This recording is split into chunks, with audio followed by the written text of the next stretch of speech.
What's up, nerds and nerdettes and wee little nerdlings all? It's your buddy Big Johnny G for Two Gun Pixie presents Legendary Gaming. Thank you, everyone. Thank you so much for joining me here this Midday Monologue Monday. You know me, I'm your buddy Big Johnny G, and we do a video every day of the week. Mondays, we do Midday Monologues. We do a different video every single day of the week. Some days, more than one. Why? Because it's fun. It's fun and easy as all hell to do a YouTube video, so why not? Now, today I want to talk to you about, well, I think the thumbnail should have said it all, should have said something about Meta Legacy Gaming. That's right. Something that was not meant to be. That was not written as. But can certainly be played as. So what am I talking about here? Well, let's start with the company. And the company that I'm talking about is Flying Frog Productions. I have many of their titles. I've enjoyed them all, mostly to high degrees, but all have been enjoyed. And I've noticed that they seeded something through several of their titles. So let's start with the one company, right? Flying Frog Productions. I've enjoyed their work for years. Now, a lot of people seem to be on the fence or just really not really into the art style that most of their games use, not all, but that of actors, just photographs, you know, almost like cosplay photographs kind of situation going on. I love it. I think it is thematically right on point with everything that they're going for in the games that they use that for. Their games span time periods. I'm telling you, from colonial times right up to modern and a little spacey kind of sci-fi stuff. So yeah, we have a big playground, a big sandbox that they've given us to go play in. And I think I found something I want to do. So, one company, 3 different titles. What are these 3 titles that I'm talking about that they've put together that can be strung together but was not written as? Well, in chronological order, let's start A Touch of Evil. I've enjoyed this homage, love letter to Sleepy Hollow very much over the years. Me as a solo and me as part of a team. We've defeated these evils and they have defeated us over the years.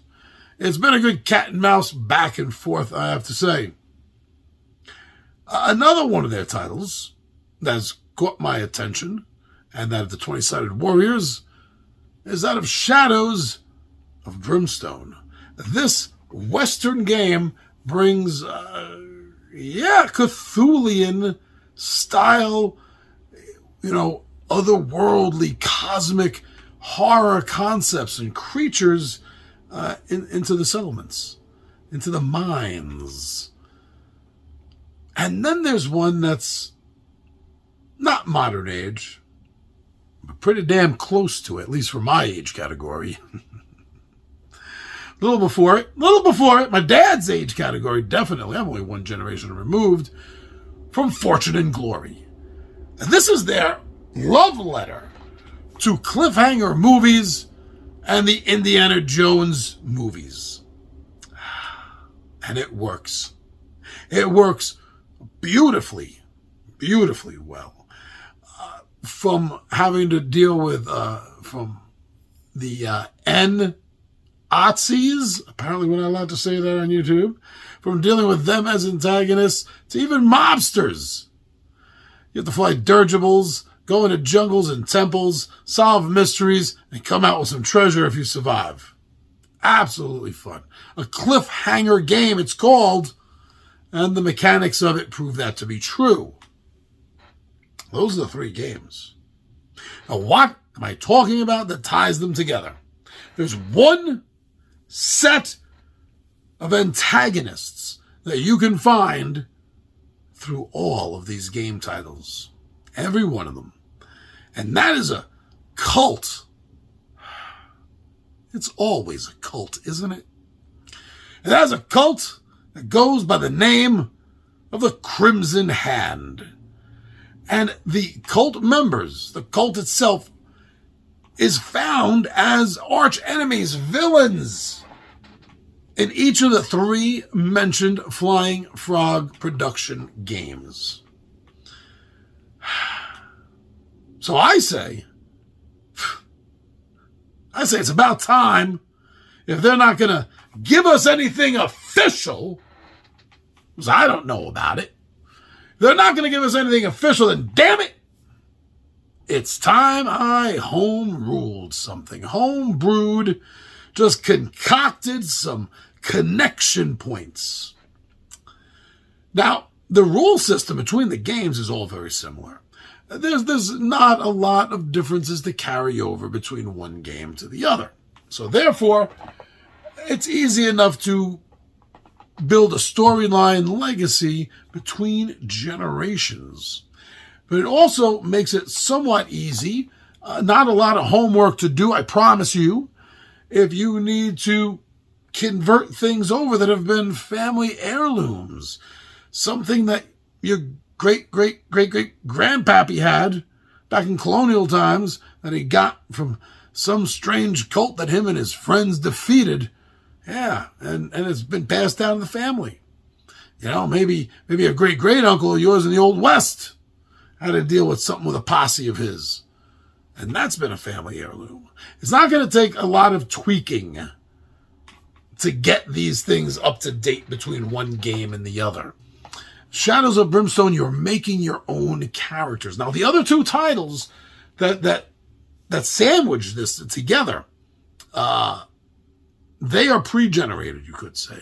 Yeah, definitely say. Those are pre-generated characters in those games. So yeah, you can easily say it's a family descendant.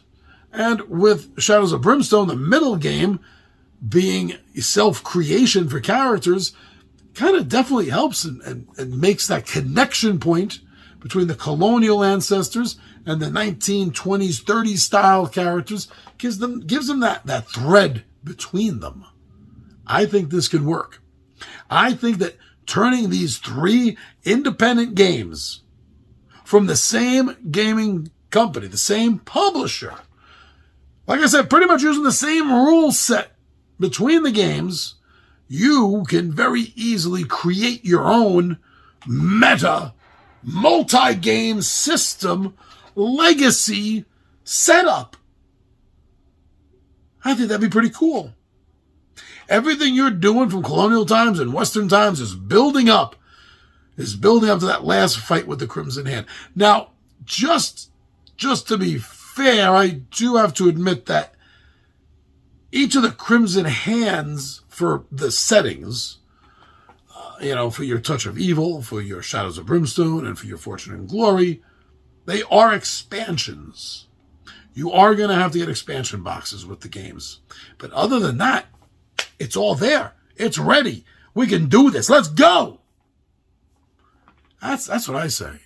It'd be nice if we had something official tying it all together from Flying Frog Productions, but I'm woefully unaware of any such product. But we can do this together. Home brewing and home ruling. And I bet it's going to be pretty damn fun. If you've ever home ruled your own system between games, like I'm talking about, put it down in the comments and let me and everyone else know. But for right now, my friends, thank you very much. Thank you so much for checking this out. I'm your buddy Big Johnny G for Two Gun Picture presents Legendary Gaming, and I am